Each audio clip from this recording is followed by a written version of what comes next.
Yo teman-teman semua, balik lagi di KPN News, masih bahas kasus Subang. Ini masih bahas tentang obrolan kita di TikTok bersama Kisodo kemarin ya teman-teman. Di situ Kisodo menyatakannya tentang Angger, bahwasanya pada saat Kisodo datang kemarin ya di tempat Angger gitu. Di situ Angger menyatakan ya bahwasanya beliau menolak gitu, beliau menolak untuk menggunakan pengacara gitu dan ngomong langsung ke Kisodo gitu ya. Ya dia cuman bilang terima kasih, saya tidak tidak memerlukan pengacara gitu. Dan mungkin kan mungkin Kisodo bilang ya, gue lupa ya, mungkin kan Ates Lopung juga mau gitu ya untuk menjadi pengacaranya dari Angger jika Angger berkenan gitu ya. Namun Angger sendiri menjawab, saya tidak perlu pengacara, terima kasih gitu ya. Dengan sopan beliau menjawab seperti itu. Namun ya kita tidak tahu ya kedepannya seperti apa, apakah beliau membutuhkan atau enggak, kan kita tidak tahu kedepannya gitu ya. Namun di sini Pak Tovan sudah menyatakan dengan tegas bahwasanya beliau siap kok gitu ya untuk menjadi pengacara Angger gitu ya. Dan di situ nggak hanya Pak Tovan aja gitu ya. Info dari Bangsa Sena juga menyatakan bahwasanya RD Law juga siap gitu untuk masuk ke kasus Subang ini lewat Angger gitu ya, untuk menjadi pengacara Angger dan mengungkapkan CCTV-nya kan kayak gitu. Begitu juga dengan Pak Tovan siap untuk hal tersebut gitu. Namun sementara ini Angger menyatakan bahwasanya beliau masih menolak sementara ya untuk menggunakan pengacara. Karena apa kan kayak gitu? Ada apa nih Angger kan kayak gitu? Kenapa begitu yakin gitu kan ya? Dan di situ malah kita di sini semua mengapresiasi ya kepada Angger.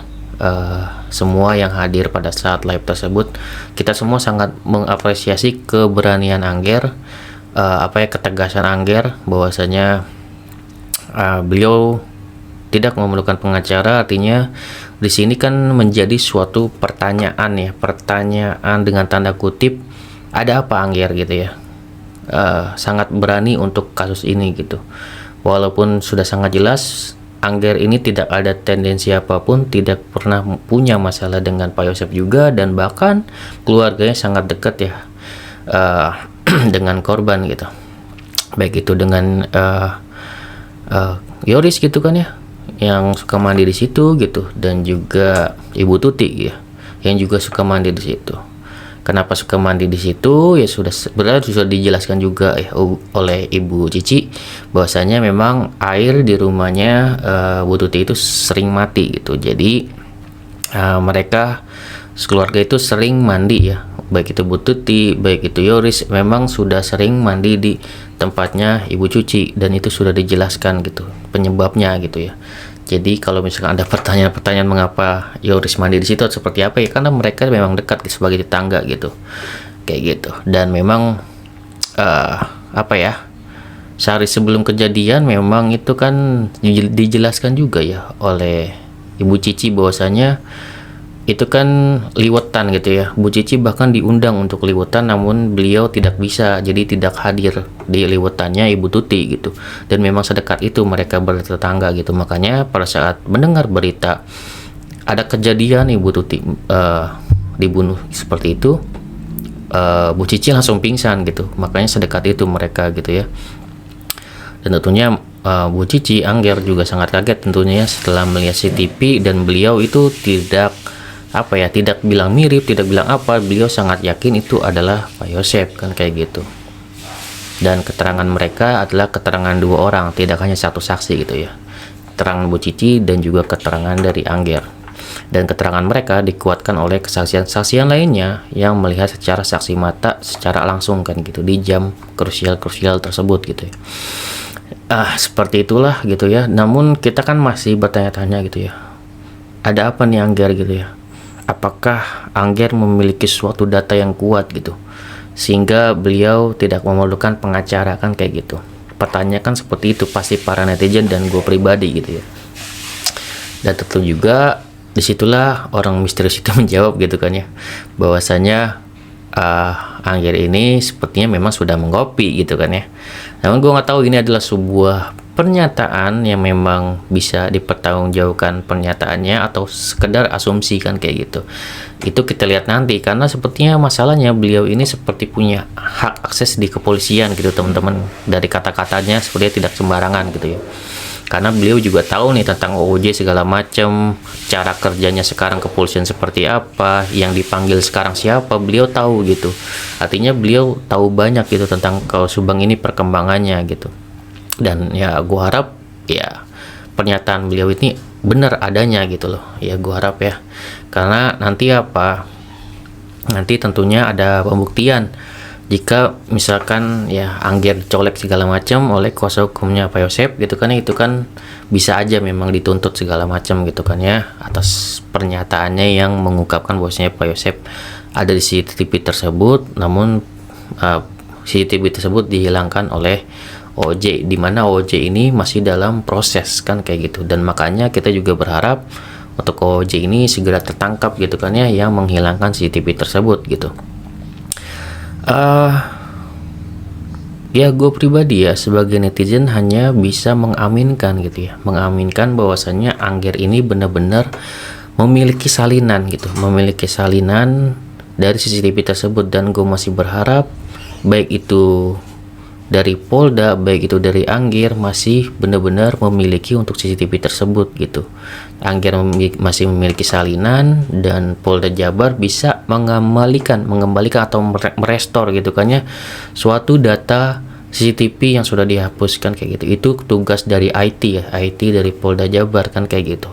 Itu sudah bagian mereka yang bertugas untuk mengembalikan ya, semoga aja bisa untuk direstore gitu kan datanya. Ya, dan nanti kita lihat nanti ya data-data seperti apa sih yang dimiliki Angger, apakah benar memiliki salinan juga, ataukah nanti memang ada temannya Ibu Cici juga yang memiliki bukti juga gitu ya. Yang gue bilang kemarin bahwasanya nanti teman dari Bu Cici ini gitu kan ya, yang awalnya antusias gitu kan ya, mungkin bukan antusias ya, lebih ke simpati gitu mungkin juga ya kepada Pak Yosep, namun beliau ternyata memiliki bukti juga ternyata gitu ya, bahwasanya beliau ada bukti baru yang membuktikan Pak Yosep pelakunya gitu, dan beliau siap menjadi saksi gitu nanti. Artinya kemungkinan orang ini nanti akan dihadirkan di persidangan MAA nih ya teman-teman. Ya kemungkinan besar nanti kan di persidangan MAA itu Bu Sylvia ini harus menghadirkan saksi baru, ada bukti baru misalkan kayak gitu. Dan juga dari jaksa juga menghadirkan saksi baru, mungkin juga ada saksi-saksi yang lain gitu ya, atau saksi yang sebelumnya juga memberikan kesaksian. Karena sudah jelas seperti Bu Upi dan juga supir angkot yang melihat Abi itu kan sudah pasti dihadirkan gitu. Dan juga mungkin Pak Edi ya, Pak Purnawirawan yang memiliki data tersebut.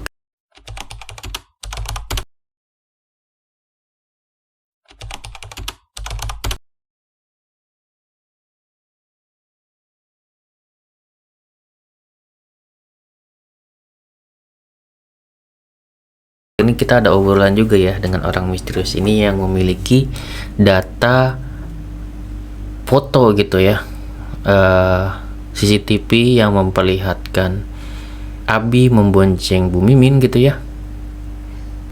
Itu kan datanya sudah dikirim ke Pak Asep ya, namun ya Pak Asep tidak mengakui. Inilah bagian krusial juga, karena orang misterius ini bilang juga bisa jadi memang ini ditutup-tutupi aja gitu, dan akan diungkapnya nanti mungkin di persidangan kayak gitu ya, karena tidak dibongkar untuk hal ini dan masih dijaga datanya gitu ya. Semoga ya seperti itu ya teman-teman, harapannya gitu ini menjadi suatu hal pembuktian namun data ininya dijaga gitu ya. Semoga ya seperti itu ya, karena ini kan menjadi suatu pertanyaan bagi para pengawal Kaus Subang gitu, dimana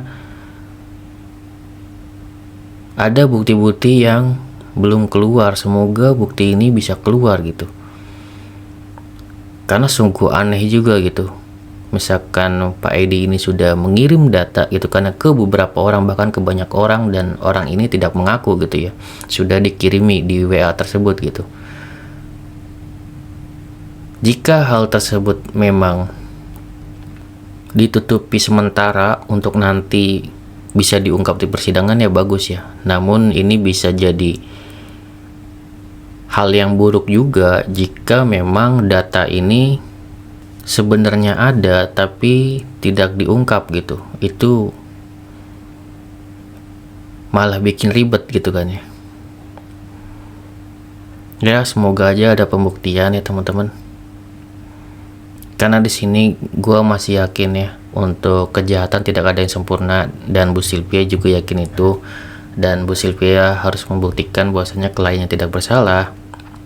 Dan sepertinya di sini ya Polda Jabar harus sudah ancang-ancang gitu kan ya, memiliki berapa bukti saksi gitu kan yang sudah dipersiapkan untuk persidangan MAA ya.